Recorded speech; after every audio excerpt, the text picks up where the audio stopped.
Encantado de estar aquí de nuevo y de compartir con vosotros, pues, lo que dice el título de la conferencia, los últimos avances en las causas del trastorno bipolar, focalizándonos sobre todo en aspectos genéticos. Bueno, decimos siempre que el trastorno bipolar es la enfermedad de las emociones. Y claro, cuando en un primer momento a alguien le dices que es la enfermedad de las emociones, tenemos que, lo primero, dejar bien claro que lo que se ve afectado es el cerebro, una parte del cerebro, y no así el corazón o algún otro órgano al que popularmente siempre le atribuimos la localización de las emociones. Porque las emociones son parte de lo que llamamos la mente, que la mente no deja de ser un producto del cerebro. Es una producción emergente que, como suele ocurrir en biología, pues de determinados componentes surge algo nuevo. Ese algo nuevo es la mente. Y de igual forma que, por ejemplo, el cloruro sódico, que es la sal común, eh, sale como una propiedad emergente, que es la de que es salada y que no es deducible de la composición de los dos iones que la componen. Entonces, es, como digo, un producto nuevo, algo muy característico de la biología. Nadie podría decir que iba a surgir la vida de la composición de determinados átomos. Entonces, bueno, dejando al margen esto, tenemos que tener bien claro que la afectación es en el cerebro y es en la zona, en la región del cerebro que controla, en los circuitos cerebrales que controlan las emociones. Entonces, estas serán las estructuras que van a sufrir una serie de alteraciones. Y esta serie de alteraciones están condicionadas por la presencia, que es la característica fundamental, la condición necesaria, la presencia de una alteración genética. Cuando hablamos de genética también, y esto ya lo hemos hablado en algunas otras ocasiones, pues pensamos o tendemos siempre a pensar en la genética de Mendel, que nos hablaba de los guisantes, de cómo al mezclar guisantes grandes con guisantes pequeños, pues salían guisantes medianos, porque había unos determinados genes que eran los que determinaban el tamaño del guisante. Y a partir de aquí, que esto es un concepto, pues una genética muy básica y que puede servir pues, para algunos seres vivos más primarios, pero no así para el hombre, a partir de aquí se empezó a pensar también, estamos hablando del siglo XIX sobre todo, que la conducta humana y que por lo tanto muchas enfermedades mentales podrían estar relacionadas con alteraciones genéticas. Esto fue algo muy novedoso, ¿no? El pensar que podía ser así. De hecho, se fue viendo que había determinadas enfermedades, sobre todo que tenían alteraciones conductuales, pero sobre todo hoy en día sabemos que son enfermedades neurológicas, como la corea de Huntington, que se vio que claramente siguen un patrón genético muy similar a esto que hablábamos de los guisantes, de tal forma que la presencia de un gen condiciona 100% la presencia de la enfermedad. Es decir, es algo muy determinante y cosa que no ocurre exactamente en el trastorno bipolar. En el trastorno bipolar lo que ocurre es que se empezó a ver por los estudios familiares que podía tener esta base genética porque había una asociación familiar, pero claro, esto podía ser porque se comparten no solo los genes en la familia, sino también se comparten en un ambiente y una situación que pudiera ser la que lo hubiera desencadenado. Pero ¿cómo empezó a pensarse que esto era una enfermedad genética? Pues porque se empezaron a hacer estudios en gemelos. Sabéis que los gemelos, a diferencia de los mellizos o los gemelos univitelinos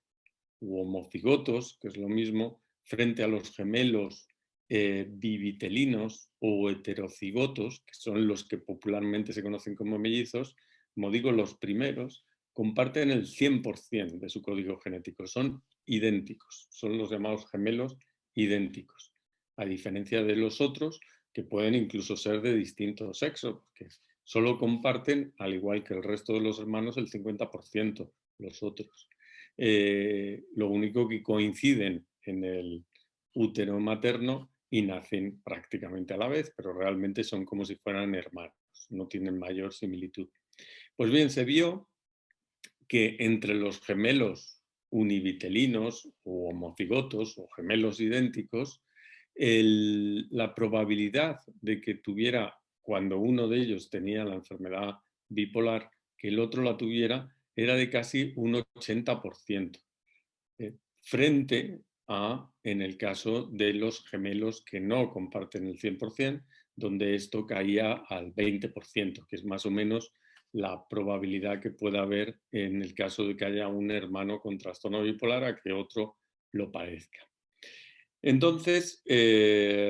bueno, pues en principio ya aquí había una forma de entender que claramente había más probabilidades de que fuera un trastorno genético porque lo compartían de una forma más determinante estos gemelos univitelinos. Pero había, como digo, un 80% de concordancia, no un 100%, que es lo que debería haber sido si fuera una enfermedad genética como las que hemos hablado anteriormente, de las mismas características, que debería ser el 100%. Entonces, claramente ahí hay un 20% aproximadamente que queda determinado por el ambiente, ¿no? Y el ambiente es el que va a precipitar la aparición de la enfermedad. Una vez que se tienen los genes, pues porque ya sabemos que pueden ser varios genes muy probablemente, porque las enfermedades genéticas que vienen condicionadas en ese 100% plenamente por la genética, dependen de un gen, ¿no? Hay una variación únicamente que cambia una proteína y determina la enfermedad. Y en el caso de estas otras enfermedades, que por otra parte son la mayor parte de las enfermedades que consideramos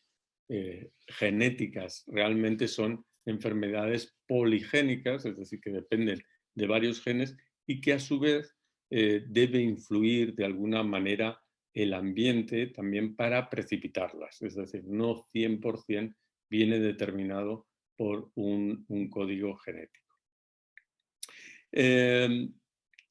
Lo que vimos, además de todo esto, cuando ya se fue profundizando, es, por ejemplo, que entre las familias, los familiares en el árbol genealógico de las personas que tienen trastorno bipolar, sí, se ve con mucha más frecuencia que en el resto de la población personas que tienen trastorno bipolar. Pero lo que se ve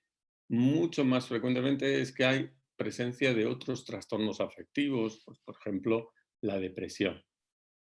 Entonces, esto es una prueba también, en cierto modo, de que hay determinadas formas de depresión que pueden formar parte de lo que llamamos el espectro bipolar. Y bueno, siendo tan claro como que hay una heredabilidad, pues, y sobre todo hoy en día con los avances en el conocimiento del genoma humano, ¿cómo no hemos llegado a determinar exactamente cuáles son los genes? Bueno, pues han hecho muchos avances, se ha invertido mucho dinero, los americanos han invertido muchísimos millones de dólares y no hemos llegado a encontrarlos.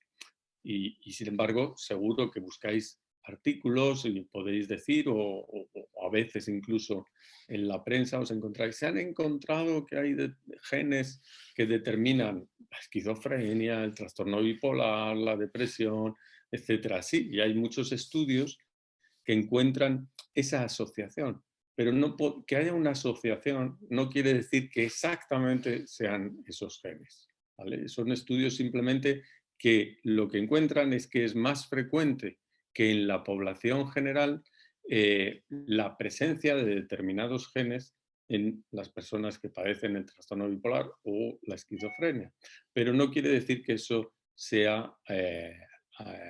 que sean esos los genes, porque de hecho se han encontrado más de 70 posibles genes candidatos a los que se ha asociado la mayor probabilidad de presentarse esos genes en las personas que tienen trastorno bipolar. Y eso no quiere decir que los 70 estén involucrados, sino que probablemente muchos de ellos haya sido simplemente azar o otros factores. Pero lo que está claro es que probablemente algunos de esos 70 pues sí que son los que tienen que ver para el desarrollo de la enfermedad. Entonces, bueno, enumerarlos aquí sería un poco absurdo, todos los posibles genes candidatos, que como digo, prácticamente son 70 de los que se han estudiado hasta ahora en esos estudios de asociación, pero podemos decir que hay algunos que a mí especialmente me llaman más la atención y que quizá son por donde más posiblemente pueda ir el avance del estudio de la enfermedad bipolar y por lo tanto a partir de ahí el poder encontrar más claramente las causas y buscar unos tratamientos más efectivos, porque vayan directamente a esa diana de esos genes que están afectados. Algunos de estos genes que podemos comentar, pues evidentemente son de la época de los neurotransmisores, que quizás es una manera muy simple de considerar la alteración que ocurre en la enfermedad mental en general y el trastorno bipolar en particular. Es bastante claro que durante un episodio maníaco hay una elevación de la dopamina. Sabéis que la dopamina es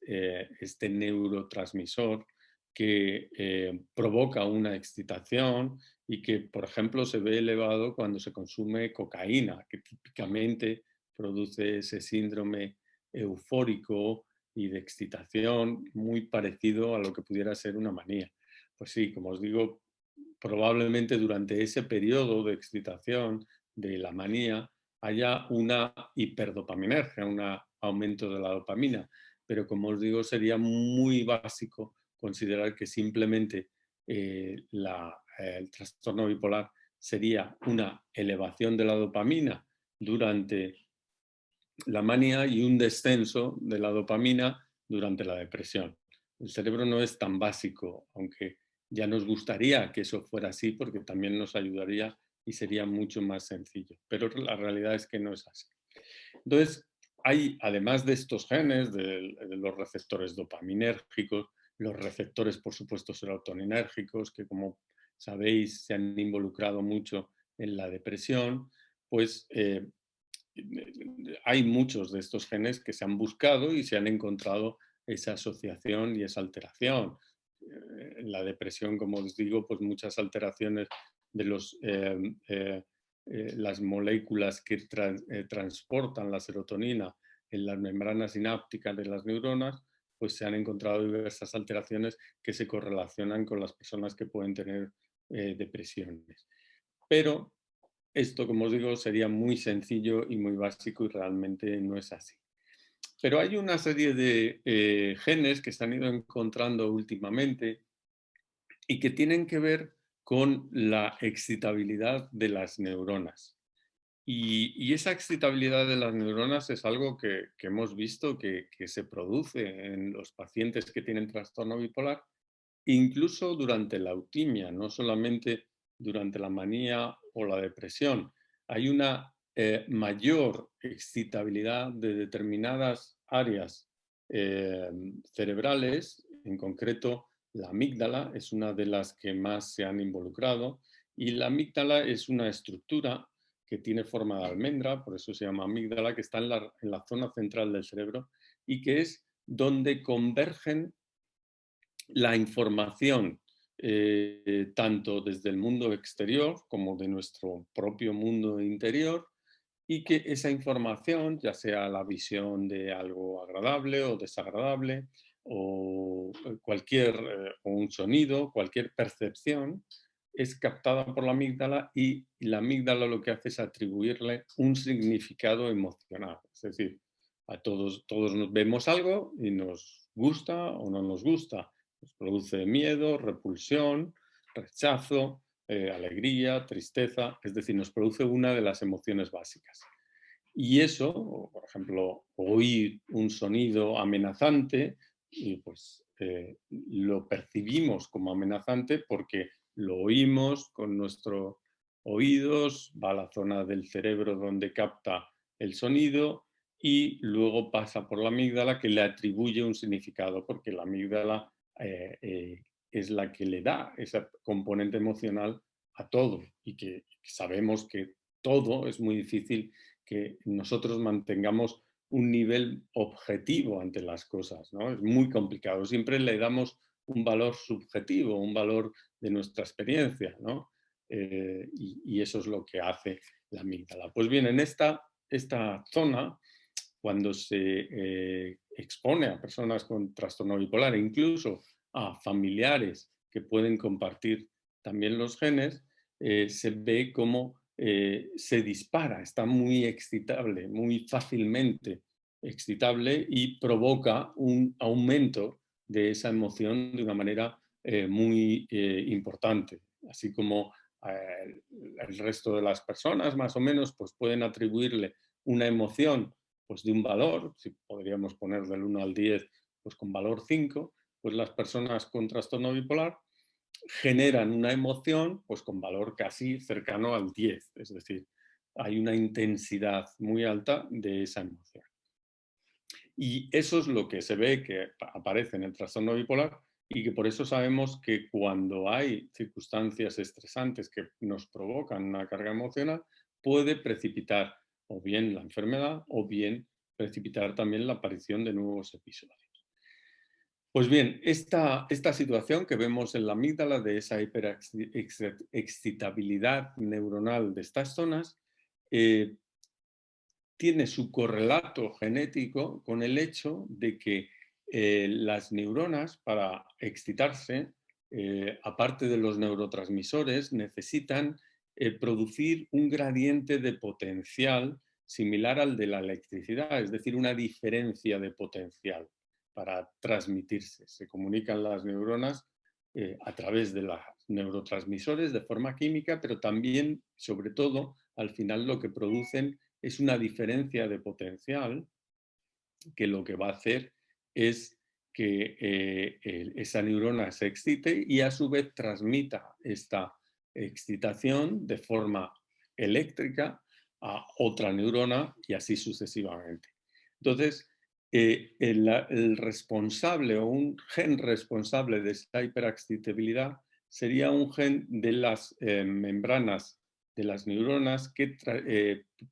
transportan el calcio, que es el ion que va a hacer que al entrar dentro de la neurona, al ser positivo, genere una diferencia de potencial en relación al resto y así genere esa corriente eléctrica.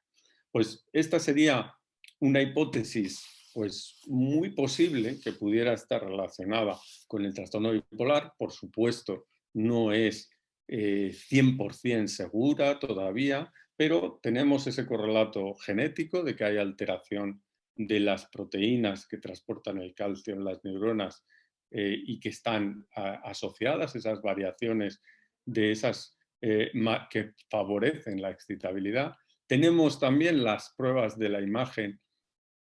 cerebral de cómo esa amígdala se hiperexcita de una forma más llamativa y clara que en el resto de la población en el trastorno bipolar y por lo tanto pues podemos deducir que pudiera ser esta la causa. Además de todo esto, si esto no es suficiente, tenemos también el hecho de que el litio, entre otros muchos de los efectos que puede tener, es también el de disminuir esta excitabilidad en estas zonas, regulando el transporte de calcio en la neurona. De hecho, muchos de los que conocemos como otros estabilizadores del estado de ánimo, como puede ser el valproico, la carbamazepina o incluso la lamotrigina, sabemos que también tienen una cierta acción disminuyendo la excitabilidad neuronal a través del calcio. Por lo tanto, pues como os digo, esto cierra un poco el círculo de cómo pudiera ocurrir que esa alteración genética eh, tuviera esa expresión en esa hiperexcitabilidad, en ese aumento de la emoción en determinados factores estresantes que sabemos que pueden precipitar muy fácilmente o más fácilmente el trastorno bipolar, generarían el inicio de la enfermedad y a partir de ahí, pues que se fuera reproduciendo los episodios que sabemos que cada vez se pueden producir, a veces de forma espontánea, si se mantiene esa estabilidad, o ante nuevos factores estresantes o otros factores como el consumo de sustancias, etcétera. Eh, otra de las, para concluir un poco todo este círculo de información en relación a la genética y el trastorno bipolar, hay también ahora últimamente una corriente muy interesante que se denomina epigenética, que es eh, que antes pensábamos que la genética era algo inamovible, fijo, que teníamos cada uno de una forma individual y que no se expresaba siempre de una manera determinada y no había mayor variación. Hoy en día sabemos que también los factores externos, ambientales, por ejemplo, factores estresantes, pueden condicionar el que se expresen más o menos determinados genes. Y esto también explicaría muy bien el trastorno bipolar y muchas de estas enfermedades genéticas para las que se necesita, además de la genética, un precipitante externo. Por ejemplo, tendríamos esos genes que están ahí, más o menos subyacentes, pero ante una determinada situación y que podemos saber hoy en día que puede ser, por ejemplo, situaciones de estrés durante la infancia, la adolescencia, que generan una respuesta mucho más marcada que cuando ya somos adultos. Y en esos primeros momentos de una determinada situación, genera a partir de ese estrés la posibilidad de que un gen que hubiera estado ahí subyacente, más o menos expresado, pues aumentara en su expresividad o al contrario, disminuyera su expresividad. Esto es lo que se denomina la epigenética. Y podríamos decir entonces que es la forma de entender cómo no es suficiente con que haya unos determinados genes ahí que estén en nuestro material genético, sino que necesitamos algo de fuera que es lo que va a hacer que se expresen más o menos. Entonces, esta interpretación con la epigenética al frente, digamos, sería también lo que cerraría el círculo de la explicación de cómo el trastorno bipolar necesita de una alteración genética que está subyacente y en un momento dado, ante determinadas situaciones, sobre todo factores estresantes, pues provocan que pueda aparecer de una forma más clara esa expresividad, varíe esa expresividad y a partir de ahí, pues por ejemplo, a través de esos genes del calcio, provoque esa mayor hiperexcitabilidad, que se mantenga de forma sostenida y a partir de ahí genere los nuevos episodios. Y esta sería, pues como digo, una interesante forma de entender el trastorno bipolar y que hoy en día pues podemos decir que es una de las hipótesis más barajadas al respecto. Y bueno, pues hasta aquí voy a hablaros hoy y si queréis, pues a partir de este momento, pues empezamos el turno de preguntas cuando queráis y aclaramos algunas cosas.